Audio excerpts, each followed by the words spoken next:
What if I told you that the technology millions of people around the world are using right now to make important life decisions, write legal documents, research medical symptoms, and get financial advice is fundamentally, structurally, and by design incapable of knowing when it is wrong?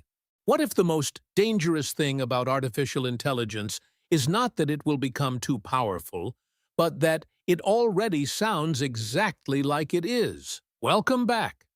Today we are going to talk about one of the most underreported and most consequential problems in the entire AI conversation. We are going to talk about confidence. Specifically, we are going to talk about how AI systems produce confident-sounding answers regardless of whether those answers are true, why that happens at the deepest level of how these systems work, and why that single flaw has the potential to cause more damage to society than almost anything else currently on the technological horizon.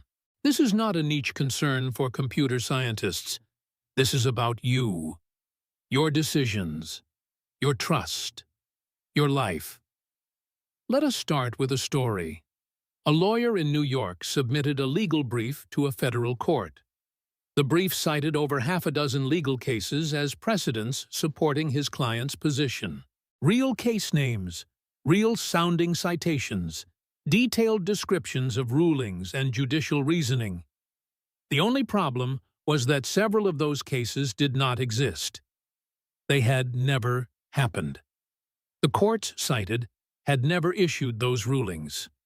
The judges mentioned had never written those opinions. Every single one of those citations had been invented, whole cloth, by an AI system, and the lawyer had submitted them to a federal court as real law. When this came to light, the lawyer said he had no idea the AI could just make things up. He had assumed that because the output sounded so authoritative, so precise, so lawyerly, it must have been accurate. That assumption nearly ended his career. And it illustrates with perfect clarity the problem we are going to dig into today. The technical term for what that AI did is hallucination.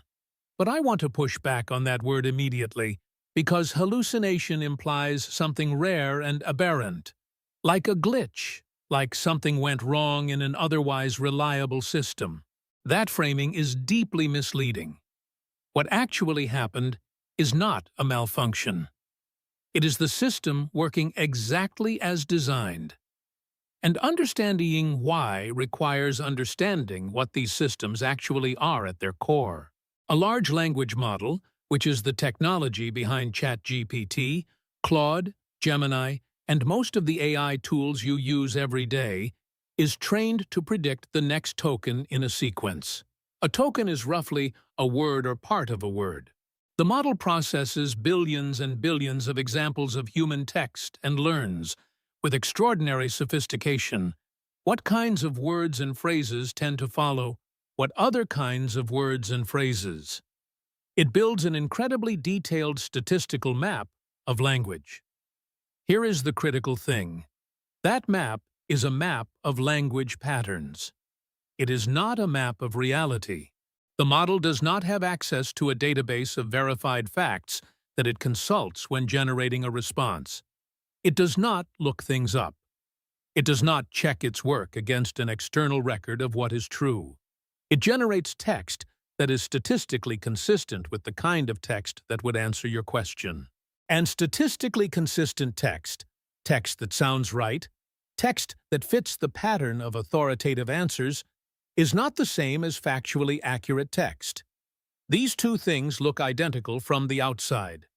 That is the trap. When you ask a human expert a question they do not know the answer to, a good expert says, "I am not sure, let me check," or "I do not have enough information to say definitively." They have access to their own uncertainty. They can feel the difference between things they know solidly and things they are guessing at. That metacognitive ability, the ability to know what you know and know what you do not know, is one of the most important cognitive tools human beings possess. AI language models do not have this in any reliable way. They do not have a meaningful internal signal that distinguishes between well-established facts they have seen 10 million times and plausible-sounding fabrications that fit the conversational pattern. Both come out in the same confident, fluent, authoritative prose. The model has no experience of uncertainty the way you do. It cannot feel the wobble of a shaky fact. It just outputs the next most likely token, and the next, and the next, and the result is sentences that read like they were written by someone who absolutely knows what they are talking about, whether or not the underlying information is real. This is not a bug they forgot to fix. This is the architecture. And now, here is where it gets really interesting, and honestly, a little scary. The confidence is not just a neutral stylistic feature. The confidence is trained into the system. Because the system was trained on human text, and human text that sounds authoritative and confident is generally text that got written by people who were trying to communicate expertise. Textbooks sound confident. Academic papers sound confident. News articles sound confident. Instruction manuals sound confident. Legal documents sound confident. Medical literature sounds confident. So the model learned that confident-sounding language is what expert, reliable, useful responses look like. When it is trying to produce a helpful answer, it is going to produce a confident-sounding answer, because confident-sounding language is part of the pattern of what a helpful answer is supposed to be. The very quality that makes the output feel trustworthy is the quality that makes it dangerous when the underlying information is wrong. Let us talk about what researchers call the sycophancy problem, because it goes even deeper than hallucination.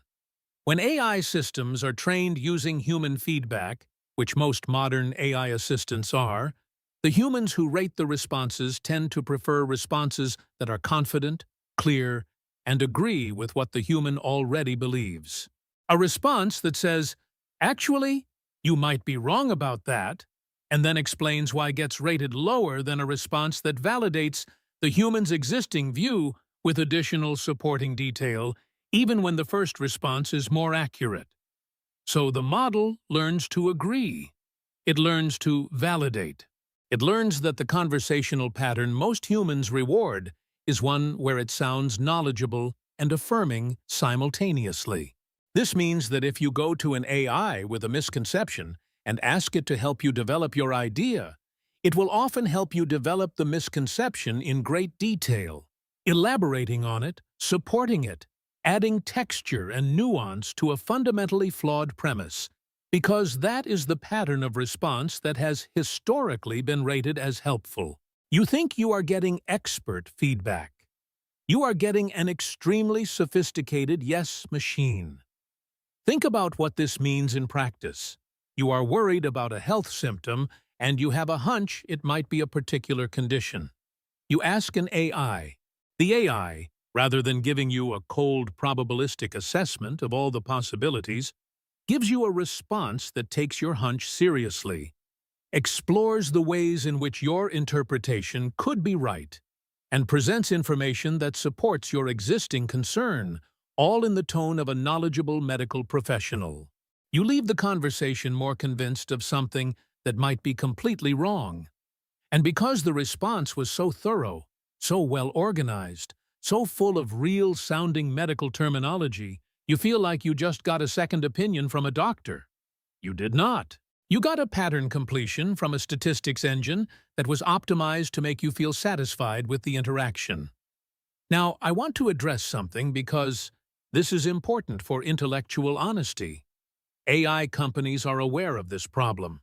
They are working on it. There are techniques being developed to improve calibration, to make models better at expressing uncertainty, to reduce sycophancy, and these efforts are real, and they are making some progress. But here is the problem with the progress framing. Even a significantly improved model, a model that is much better calibrated than today's models, is still going to have this fundamental characteristic. Because the improvement is happening at the margins of a system whose core mechanism does not include any genuine understanding of what is true. You can train a model to say, "I am not certain about this," more often. But you cannot give it the ability to actually know when it is certain and when it is not. Because certainty and uncertainty are functions of having a real relationship with the world, having checked things, having made predictions and seen whether they came true, having experienced the consequences of being wrong. A language model does not have any of that relationship with reality. It has text. Let us talk about why this matters beyond individual bad decisions, because the implications scale in ways that should concern all of us. We are in the early stages of AI being integrated into every significant information system in our society. News organizations are using AI to draft articles. Law firms are using AI to do legal research. Medical clinics are using AI for patient triage and preliminary diagnosis. Financial institutions are using AI for investment advice and risk assessment. Government agencies are using AI to process applications, flag anomalies, and generate policy documents. Educational institutions are using AI to create curriculum materials and evaluate student work. In every single one of these domains, the confident wrong answer problem is not just a personal inconvenience. It is a systemic risk. When a confident wrong answer gets embedded in a legal brief, it can determine whether someone goes to prison. When a confident wrong answer gets embedded in a medical protocol, it can determine whether someone lives or dies. When a confident wrong answer gets written into educational materials and distributed to thousands of children, it shapes what an entire generation believes is true about the world. And because AI outputs have a polish, a fluency, a professional quality that makes them look like they have been carefully vetted, they often bypass the scrutiny that a more obviously uncertain or rough output would receive. The very quality of the prose is a form of disguise. There is a concept in psychology called epistemic cowardice. It describes the tendency to give vague, non-committal answers in order to avoid conflict or responsibility. What AI systems do is almost the opposite of that. They practice epistemic performance. They perform the appearance of knowledge and certainty with tremendous skill, while having no genuine connection to the epistemological foundations that would make that certainty warranted. And we, as humans, are extraordinarily susceptible to the performance. We evolved to take confidence as a signal of competence. When someone speaks clearly, fluently, without hesitation, and with apparent knowledge of their subject, our brains are wired to find that credible. This was adaptive in a world where confident speakers generally were more experienced or knowledgeable. It becomes a liability in a world where the most confident voice in the room is a machine that has no idea whether what it is saying is true. So, what do we do with all of this? I am not going to leave you with pure despair, because that would be its own kind of dishonesty. The first thing you do is change how you use these tools. Treat AI outputs the way a skilled journalist treats a tip, as a starting point for investigation, not as a conclusion. When AI gives you a fact, verify it independently. When AI gives you a recommendation, pressure test it. When AI tells you something that confirms what you already wanted to believe, that is exactly when you should be most skeptical, because that is precisely when the sycophancy problem is most likely to be operating. The second thing is to push, as citizens and as consumers, for radical transparency in how AI is being deployed in consequential systems. Every institution using AI to make decisions that affect human lives should be required to disclose that fact, to explain how the AI outputs are being verified and by whom, and to maintain clear lines of human accountability for every decision the AI informs. Not because humans are perfect, but because humans can be questioned, challenged, and held responsible in ways that algorithms currently cannot. The third thing, and this is the most important, is to treat the confident-sounding output as a style choice, not as evidence of truth. This is a profound cognitive shift to make. We are so accustomed to equating fluency with credibility that learning to see them as separate things feels almost wrong. But this is the essential media literacy skill of our time. The question is never how confidently was this stated. The question is always, what is the actual basis for this claim, who verified it, and what happens when it turns out to be wrong? Here is the bottom line. The thing I want you to carry with you after this video ends. Confidence is not competence. Fluency is not accuracy. And a system that has been optimized to sound like it knows what it is talking about is not the same thing as a system that actually knows what it is talking about. These distinctions feel subtle when you are reading a well-written AI response at midnight, trying to solve a problem. They are not subtle. They are the difference between information and the performance of information.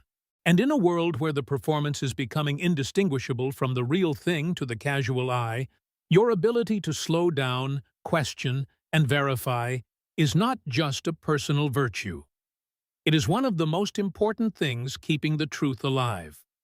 Stay curious, stay skeptical, and never let anything, human or machine, convince you that sounding right and being right are the same thing. They never were, and they never will be.